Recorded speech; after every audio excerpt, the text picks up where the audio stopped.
Good morning from Phnom Penh, Cambodia. I got here really late last night, so I haven't been able to really see this neighborhood. This is my hotel I'm staying at, the White Mansion. It's a nice place. Really big rooms, pretty clean.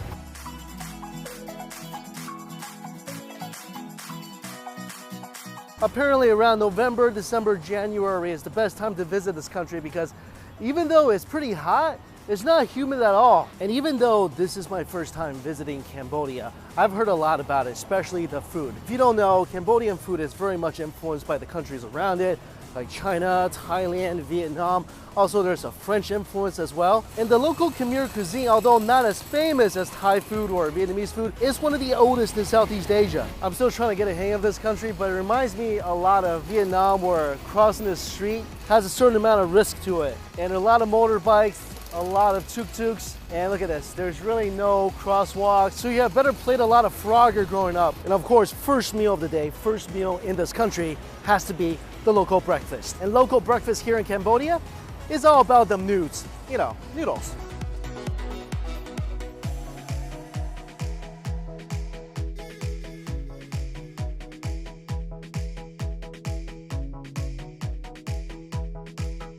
I'm at 126 restaurant. This is a really popular local breakfast place. A couple of the most popular breakfast items here are number one, the Khmer noodles, which is a local rice noodle dish. And then it's the pork over rice. So you get a little soupy noodle, you get a little meat and rice. That sounds like a complete breakfast, so I got both.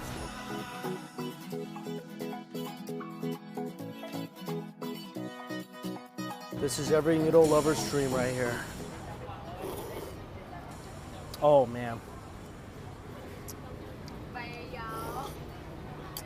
That's the pick-me-up I need with Khmer noodles. The broth is always gonna have some fish sauce in there. So this is beefy broth with a delightful hint of fish. To some of you, that may sound a little funky. Trust me, it's flippin' delicious. In this country, being near Vietnam, there's gonna have a lot of similarities. The beef soup is a very common dish. There's a love of using beef stock. And this country is situated right on the Mekong River. They utilize a lot of freshwater fish, and they add the fish sauce into the beef broth, which gives it a flavor that's both rich and a much deeper flavor than you would get with just a regular beef stock. And this is their chili sauce, which I will absolutely indulge.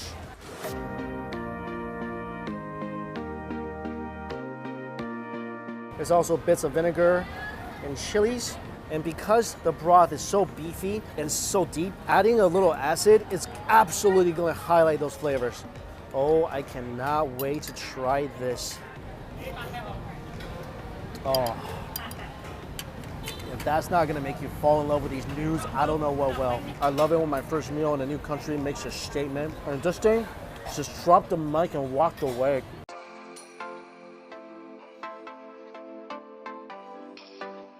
I could eat about 5 bowls of this. First of all, I love noodles. And the flavor of this is so delicious and uniquely different. The thin rice noodles, I love that because the flavor of the broth completely penetrates every single inch of it. It's beefy, spicy, vinegary with a little citrus element. The texture is completely different because you got a denser, chewy beef balls. Then you got these delightfully delicate slices of beef with a little bit of crunch from the sprouts. And a random little chili pepper that you can bite into. That tastes like a little fiery surprise. Oh my God, be careful with these chilies. I added a lot because I like these chilies. They will absolutely both love and hurt you. And I noticed this, no matter what country you go to, as long as they serve their own version of beef noodles, it's gonna be satisfying. Whew. And this is the other very popular breakfast item, roasted pork over rice. And this kind of looks like a thinner version of a Chinese chashu. And they give you a little dipping sauce with this, so dips this in here. Scoop up some rice with it. Wow. Wow. I can't believe I'm about to say this, but this might be better than the noodle soup. Holy. Well, if all that is good in hog heaven. Oh my God. This is one of the most simply delicious dishes I've had anywhere. I mean, I'm sure it's not simple cooking this pork, but slightly sweet. Oh my God. I just took a bite. with a little bit of fat. There's so much flavor is being released every time your teeth chomp down on it. I like to give some praise to the rice too. Perfectly cooked rice with a little bit of scallions. I think they put maybe a little beef broth on the rice, or maybe a little chicken broth or pork broth, something that's making it so yummy all on its own. And it just matches up perfect with the roast pork. Oh man, especially dipping that pork in a little bit of chili fish sauce. Put that with a forkful of rice in your mouth. Then it's just like nighttime at Disney.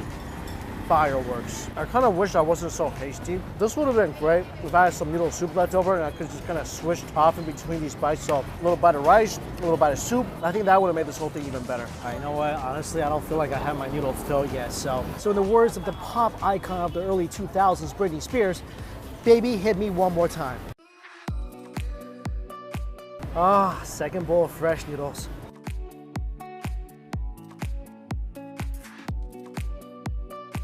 Well, that tastes even better than the first one. Fresher and hotter, and the noodles are springier and chewier. Oh man, so hot, the broth. Whew. Also, each bowl, about $2. My tongue is on fire and I'm loving it.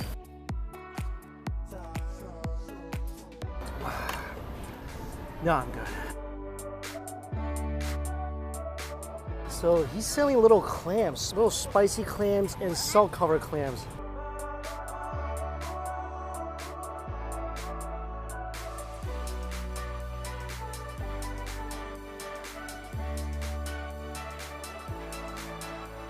I guess you crack it open like a sunflower seed.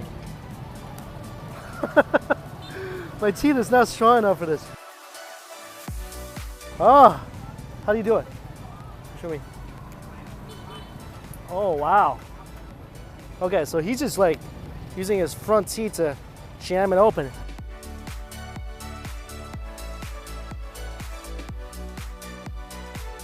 Okay, I might need 2 hands for this. I finally was able to jam this thing open. Little bitty clam inside.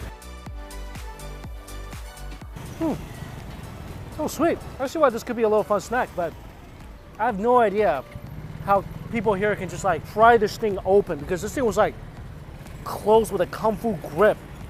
Wow, good job, buddy.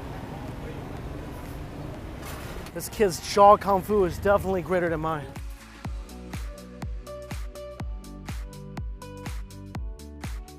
So rice and fish are a couple of ingredients that's very widely served here in Cambodia because of its geographical location in the Mekong River, and probably the national dish of Cambodia is the amak. And typically the fish amak, which is a fish curry that's usually steamed in a banana leaf, and it has a bunch of spices and herbs inside. But this restaurant I'm at, they fried there, so I mean, I don't know what this is supposed to taste like, so I'll let you know if this is good.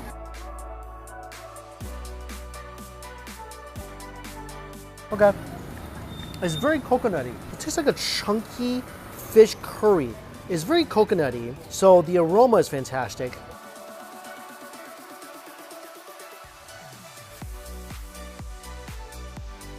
Super chunky pieces of fish, and there's egg in here too, so they put a little egg scramble in this thing as well. The fish is flaky. I wouldn't say is the most tender fish I've ever had. I like the different textures in here because there's a little bit of nuts in here, a little bit of cabbage. I mean, overall, the flavor is pretty good. Some parts, when you take a bite that's mostly egg, is more custardy and creamy. But I think what I like most about this is actually the really nice coconut aroma. I am really interested in trying out the steamed version of this dough. I think if it was steamed in a banana leaf, this dish would be even more aromatic. This thing got better as I got to the bottom of it. I feel like a lot of the flavor, including little pieces of garlic, kind of all sunk into the bottom. The bottom is where you can get the full flavor profile of the egg, the fish, the lemongrass, the chilies.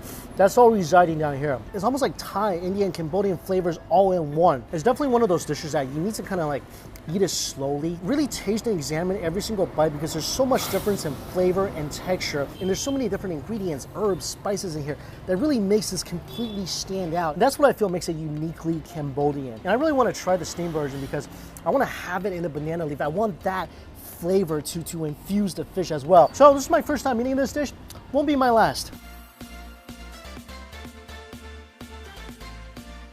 I have a huge dinner tonight, so gonna go back to the hotel, and I don't want to walk back, so tuk-tuk.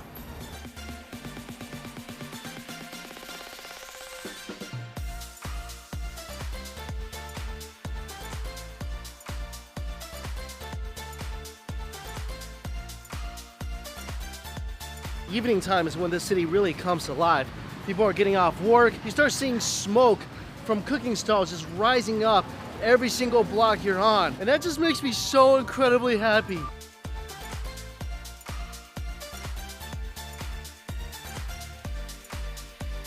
This is Wanada. He's gonna be my food guy. He's gonna show me around. You hungry? A little bit. A little bit? Only a little bit? Yeah, oh no, quite a bit actually. Okay. Yeah. All right, we're gonna eat a lot tonight. I think so. All right, unfortunately, we missed bug season. So as much as I would love to have a tarantula and also apparently like a melty, creamy tarantula, but it's just not gonna happen.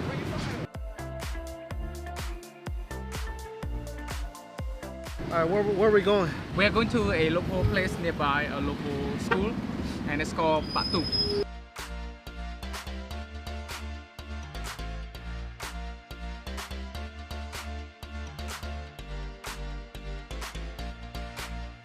Right now we're in the Bak Puk area of the city, and this area is called that because the school is named Bak Puk, and this is truly a very local part of town. If you just drive around, especially in the evenings, a lot of food vendors setting up.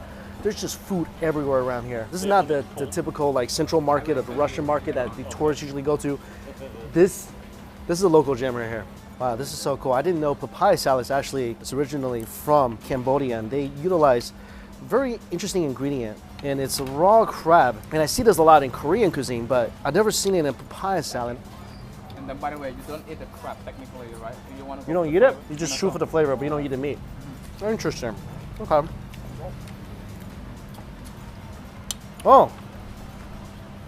Wow, that's flavored very strongly. Yeah. It's very salty and very spicy. That crab is more seasoned than the salad is.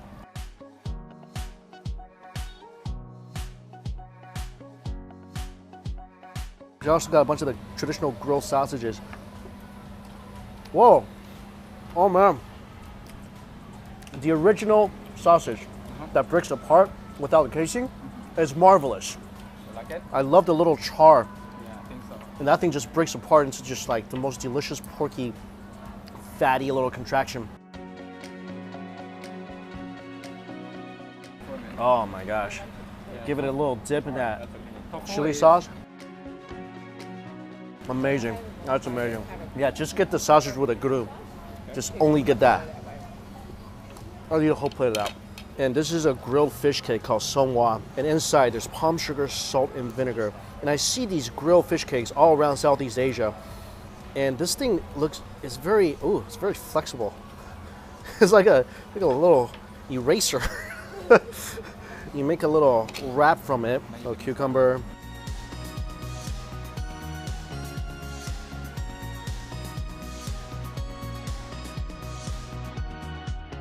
Oh, it's got a great mouthfeel to it. It's got that squeaky texture to it. It tastes very vinegary, way vinegary than probably any of the other fish cakes I've ever had. I think that one, you don't taste much of the fish flavor.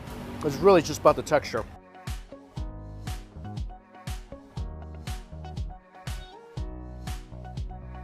We're at a little skewer stand, and this is so interesting because, of course, Cambodia has a strong influence from the French, just like Vietnam, so there's a lot of baguette here.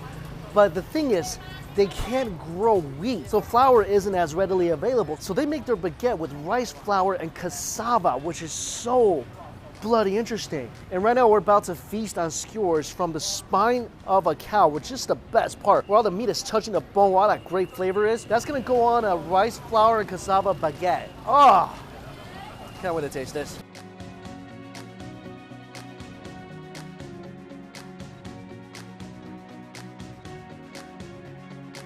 Oh, they make their own chili oil here too. That's good hot oil. I love hot oil. Love this stuff. This beef skewered baguette sandwich comes on a little banana leaf and it's so incredibly crispy outside.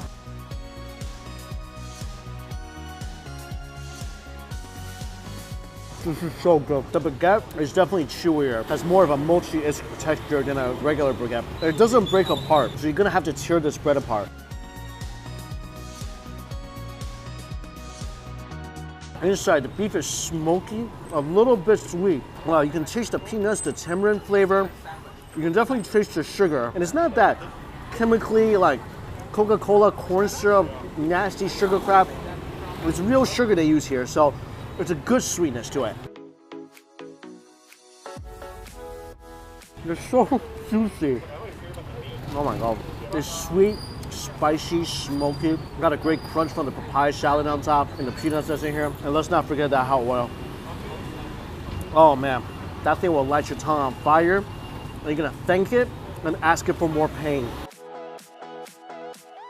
First beef sandwich I had in Cambodia. Wow, this sandwich is making me so happy. Everything about it, from the baguette to the hot oil to that beef that's like a good part lean and a nice part fat. And the fat just becomes a little charred and crispy. You cannot take a bite of that and not have a smile on your face afterwards. Can't happen. Definitely come here and check this lady out. That amazing sandwich, around $1. Akong, thank you. Akong, thank you.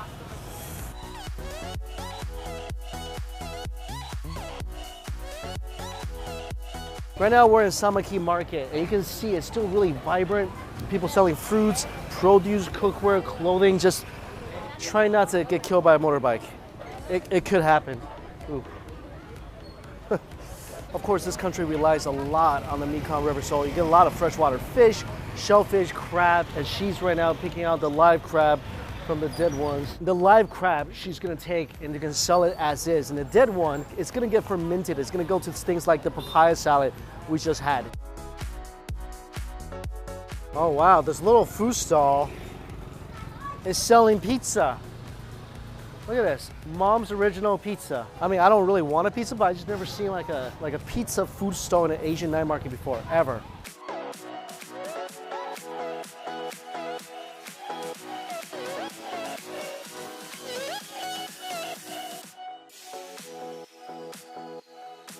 Fermented fish.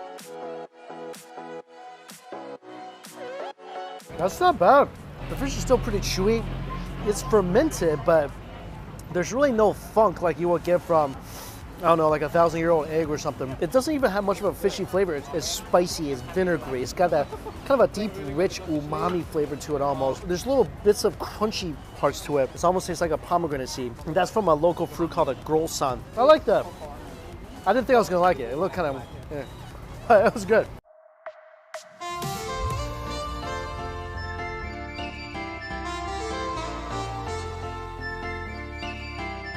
You got all different parts of the chicken here too. Of course, the frog. This is a very compromising position for the frog. There you go, buddy. Let's move you this way a little bit. Chicken feet, and then this is the chicken butt.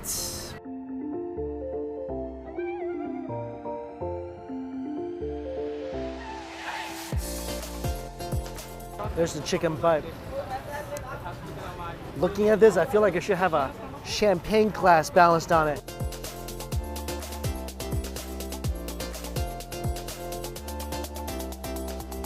If you've never had a chicken butt before, I personally feel like it's one of the most juicy, flavorful parts of the chicken. There's so much fat, that's why it's got so much great flavor. That piece is so nice. A little bit gelatinous, tons of juice. And you'll never find a chicken butt that's dry. You won't. They're just so nice and plump and juicy.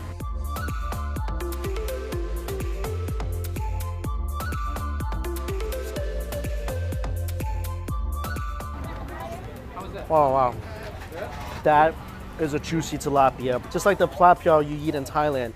The whole thing is just roasted inside the skin. You don't eat the skin, of course. They just put the whole fish on the grill and all that great meat and juice is just trapped inside. And the meat is so tender and got that natural sweet flavor, and it's aromatic because it's got all that great herbs like lemongrass stuffed inside the fish belly. One of my favorite things to eat in Southeast Asia is just roasted whole fish. Nobody wants the chicken feet. I myself have a chicken foot fetish, so it's all mine. Man, anything that touches that grill, the marinade they put on the outside, it's got such a subtly sweet flavor. But really what's so great about this is just you're tasting so much of the smoke because they're using real wood charcoal here. And you get that great smoky flavor just penetrating every single bit. It's gonna be tenderier and crunchier than your typical like dim sum chicken feet.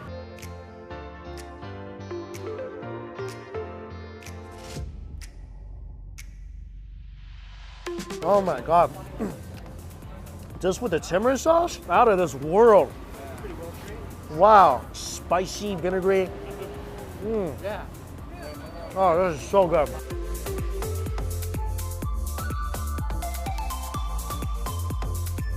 Get the pork belly. Nice, chewy skin, good amount of fat. Again, a great smoky flavor. I personally think the director of Charlie's Angels should take that whole movie and put it on top of that grill because anything that touches that grill turns into a masterpiece.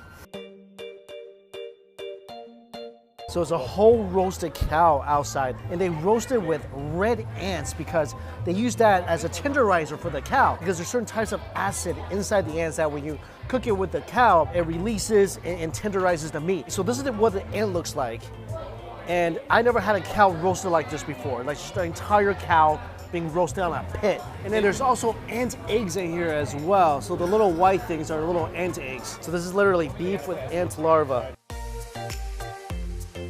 There's so much flavor in that. Really nice, huge, beefy flavor. But what makes this dish really amazing is all the other ingredients in here. You taste the sweetness of the palm sugar. You get the great flavor of the basil and the chilies. I mean, I don't know what the ants actually taste like on their own, but the meat is definitely tender. When you eat all this together, it's definitely a great harmonious blend of sweet, spicy, citrusy. You taste the tamarind, the crunch of the vegetables that's added. I feel like definitely needs some rice or a side of noodles or something because this sauce should not go to waste. I mean, it should definitely be soaked up by something. But overall, when it's paired up with all the other sauces and ingredients, this turns into an absolutely mind-blowing dish. Cambodia popcorn. I wish movie theaters would actually sell that. It's got like a double crunch to it. You got a pop of the kernel. There's dry shrimp in there too. Again, palm sugar. I'm beginning to notice a trend in ingredients used in dishes in this country. It's always palm sugar, which is great. Because real palm sugar is absolutely delicious. Last thing we're eating, dessert.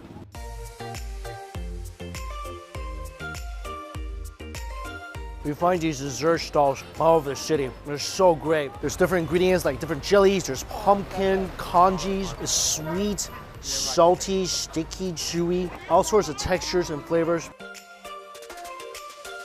And trust me, this is very heavy. This is not gonna be like a light dessert. This will sit in your stomach for days. Absolutely worth it.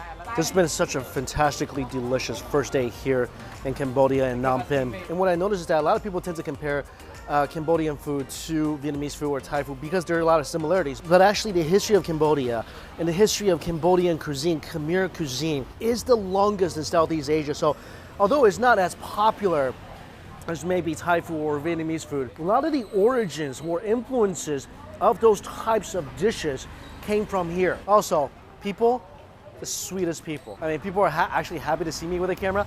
Doesn't happen all the time. Hi. Hi. Hi.